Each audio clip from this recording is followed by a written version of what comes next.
Hey y'all, welcome back to Luther Sewell's Woven in Time by Dugan. I'm Jill, that's Dugan, and Luther. So today Dad's going to tell a story I've been requesting. It's a story about looking for Sissy. Sissy. Looking for Sissy. Fun. Yeah. So when we were younger, I grew up with all these stories. But this was one that we used to get requested a lot. If somebody new came to the house or there was a gathering, somebody would ask Dad to tell that story about Sissy. And so I'm going to let Dad share the story about Sissy. And then hang around to the end. There's a poem. It's not, the story of Sissy did not inspire this poem, but it relates very well. This actually took place in the early spring of 1964. Um, I was enrolled at Pembroke State University, and I had a friend of mine who went down there on a baseball scholarship, and I kind of followed him.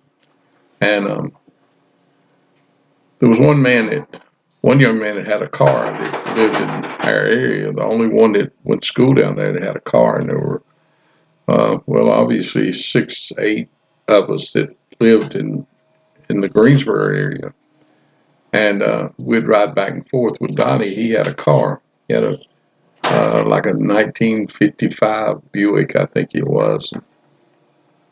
So usually he had 6 people in the car with him every time he traveled back and forth home. And we were coming back from home one Sunday evening, and we're on Highway 211 between Rayford and Red Springs. Um, No, we'd already passed Red Springs. We're on Highway 211 between Red Springs and Pembroke, North Carolina. And we see up in front of it, it's in the evening, and it's been raining, and it's kind of a dreary day and hazy. And they'd just reworked the roads on this. This was a single lane highway, and they'd just redone the shoulders of the road and the ditches and all this. So it was all fresh dirt. And it'd been raining for a couple of days down there. And we see down in front of us, I think Donnie was the one driving. He said something about somebody in a ditch down there. Let me give you the names of all these people. In the front seat was Donnie, Elwood, and Roland. I was in the back seat, Luther, and Richard, 2 friends of mine named Richard. Um, and Richard was was a good friend of mine that was playing baseball. Well, actually, Richard, Roland, and uh, Elwood played baseball on they were on scholarship. But anyway, we're going down there, and Donnie says there's somebody in the ditch. We get down there, and there's a '53 Ford that's almost on its side in the ditch. And you could see the ruts in the road where it just gradually run off the road and went down in the ditch. And there's a lady standing out on the side of the road trying to flag us down. There's not a whole lot of traffic on that road. So she flagged us down. Don't know what her name was, but we asked her if we could help, and she said, um, she had a dip of snuff in her mouth. And if you've ever seen anybody that didn't handle snuff very well, she loved it, but her lip was sticking out, and she was talking kind of like I am now. And she said, "I just ran off the road, and can you boys just come down there and push me out?" Donnie said, "Man, we can't get down there." I said, it's we're not going to be able to push that car." She said, "Well, just back your car and pull it down there, and then you just push me out." And he said, "Ma'am, if I pull up down there, we're going to have 2 cars stuck in that ditch. We're not going to get you out." He said, "We're on our way to Pembroke." He said, "Is there some place that we can stop or somebody we can call?" Because back then there wasn't such thing as cell phones. He said, "Is there somewhere we can stop and send somebody back to help you, or can we take you somewhere?" She said, "No." She said, "All you got to do is push me out." And Donnie said, "No, ma'am, I'm not going to put my car in there because we're not going to be able to get you out. But we will stop and tell somebody about you. Give us a phone number. We'll call somebody when we get to where we got a phone. So she said, just take me to Sissy's. And he said, where is that? He said, we're on the way to Pembroke. Is that on the way? Yeah, that's right on the way. So Roland gets in the back seat. So there's four guys sitting in the back seat of this 55 Buick then. And Elwood is sitting in the middle, and this lady is sitting back then. Their seats, front seats were bench seats. They didn't have bucket seats. She's sitting there, and we're talking, and Elwood talks to everybody. He was kind of the class comedian, I guess. He could talk. So he starts talking to the lady, and she's just jabbering. Then we figure out this woman is drunk. She was drunk. So he starts asking her. He said, do you know any young girls around here? I said, we're college students. You know any young girls around here? We might be interested. She said, no, I don't. And she put her arm around him. But I'm a single girl myself. I thought he was going to hug Donnie driving that car. He leaned over. So she left her arm up on the back of the seat. We're going down, and he's still talking to her some, and she's telling us all. I mean, she's just talking about she didn't know why she run off the road. And a few minutes, her arm fell off the back of that seat. Because back then, those seats weren't as high as they are in the cars today. It fell off the back of the seat, and she hit Roland on the knee, and she just grabbed his knee, and Roland just straightened out. He straightened his legs out. He about pushed us all in the trunk of that car. So we go down. We're approaching a church on the right-hand side road. She said, you need to turn right down here. Turn right down here. Donnie said, I thought you said this was on the way. Because when he turned, it was a dirt road going down beside this old church. Well, it's this right down here. Well, we go down, but now it's already starting to get dark. And we go around the curve, and there's a bunch of chickens roosting up in the trees. And when we went around the curve, and the headlights of the car hit those trees, those chickens just started scurrying. They went everywhere. A lot of them fell down on the road. And Donnie said, I hope I don't run over any of these chickens. She said, that's what happened to me. She said, I'm going down the road. And them chickens run out in front of the road, and I had to miss them, and I had to run off the road. So we all kind of looked at each other and went along with it. And Donnie said, well, ma'am, how far we got to go? It's not far down here. So we drove, it seemed like a long time. It had to have been over a mile. We were on a dirt road and almost no houses on the road, just trees on both sides. So then we come to a stop sign, and there's another paved road. And he said, ma'am, we're going to have to turn around. We got to get to school. We're going to have to turn around and go back. It's not far. Just go straight across right here.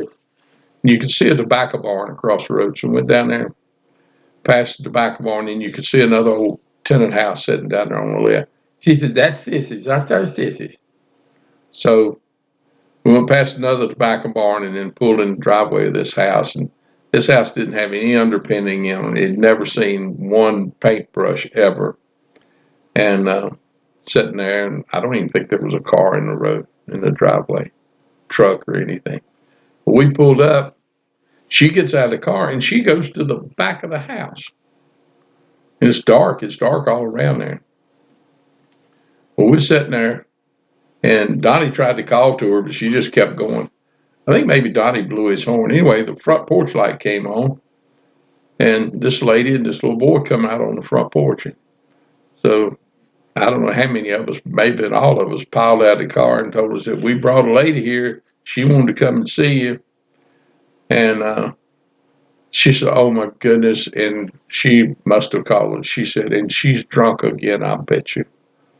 So in short order, the lady came back around the house. Somebody started calling to her and said, hey, Sissy's around here or something. So she come around, and this lady was just thoroughly disgusted. Sissy was.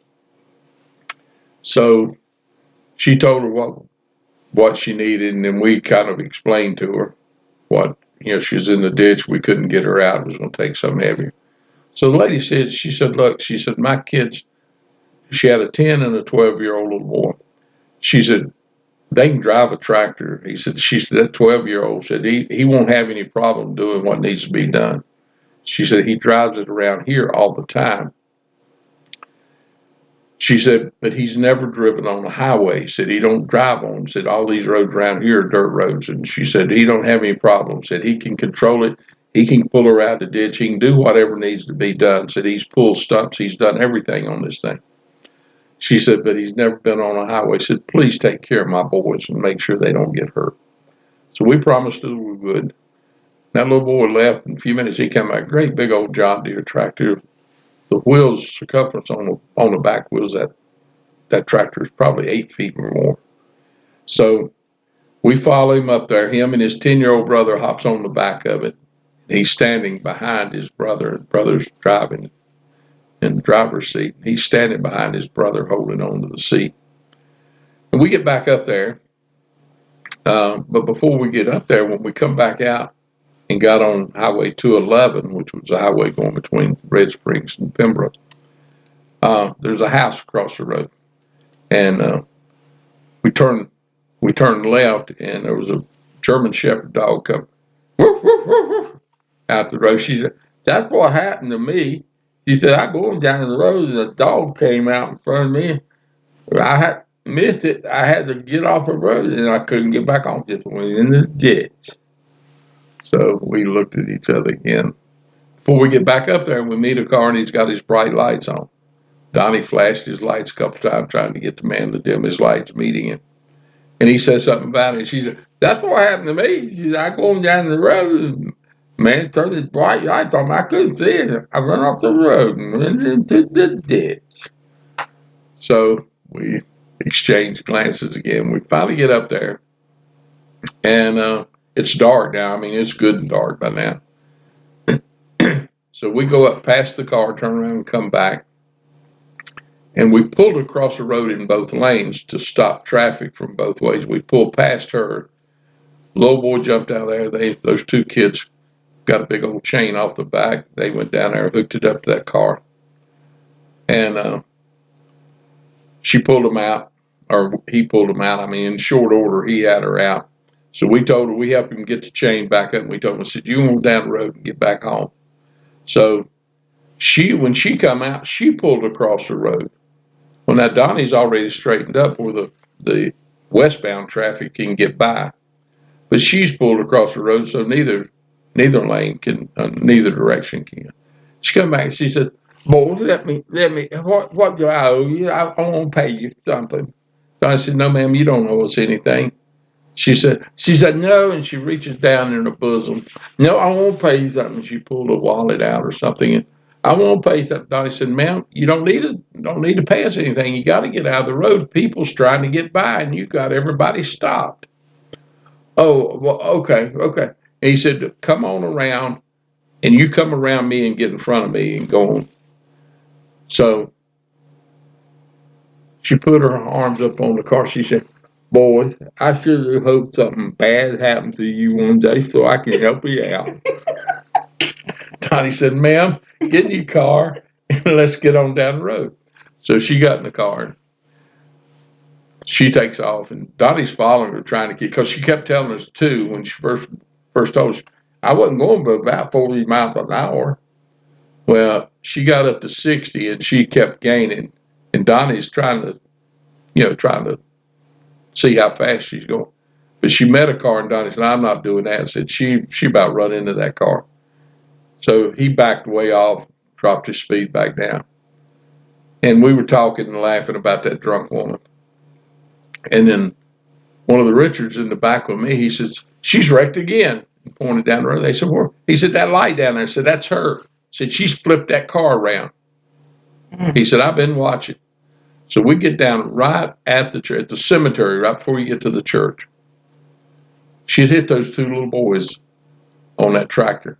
She had knocked the left tire, the left rear tire, that great big tire. She had knocked it off that tractor. Gosh. The tractor had spun and was sitting partially on the road. Her car was turned around and turned over in the ditch right in front of the cemetery. The little boy on the back, the 12-year-old, the 10-year-old, he had apparently they saw it coming, and his brother had told him to jump off and run, and he jumped off and run through the mud up toward that cemetery. And the little boy that was driving, when it hit, he turned a flip apparently, and he hit in the mud, both arms out, both legs sprouted out, and he hit in that mud. He wasn't hurt, but you could see a print of his body when we got down there. A few people was gathering around. The people who lived across the road, they had come out, they heard it, they came out. Nobody could find the lady that was driving the car. So we all unpiled, the six of us, and we're talking, and more people as they're coming down the road. It's not a real busy highway, but people coming by and seeing. And somebody says, well, she may be under the car because it was turned completely over. So we got on and we set the car back up on its wheels, and there she was. She was laying flat of her back underneath that car in the ditch, water just running all over her. And we pushed it down, and Elwood, he picks her up. She says, what happened? What happened? And he said, you hit those little boys. She said, what little boys? She said, those little boys that pulled you out there. She said, I ain't been in no ditch. Elwood said, no. And he just put her right back in the ditch where she was. He said, let's get out of here before we get in trouble. We got back in the car and went to school. So that's our story about going to see Sissy. We were afraid we were going to get in trouble because we helped her get back under the wheel, and she did that to those little boys. And I hate disappointing that mother too, because we told her mother we'd do what we could, and we did what we could. And if they could have gotten less than 100 yards further, that'd have been clear. But that's the story of hunting Sissy. Okay, I did not remember all the. I guess the drunk driving and the seriousness of hitting the boys at the end. I did not remember that part because when Dad said that, I was like, huh, this is not as funny as I remembered. So, but well, it turned out to be funny because nobody was seriously hurt. Yeah, no, that's good, but yeah, still not advisable to drink and drive. And if somebody is, don't help them get back on the road. Yeah. And so Honey Lips, we had recorded that in a previous video. Hadn't put it out there yet, but I'm gonna add that to this. So hang on here and watch Honey Lips. Well, that was almost, but how much? All right, I hope y'all enjoyed that. Y'all come back to see us and be pretty, please.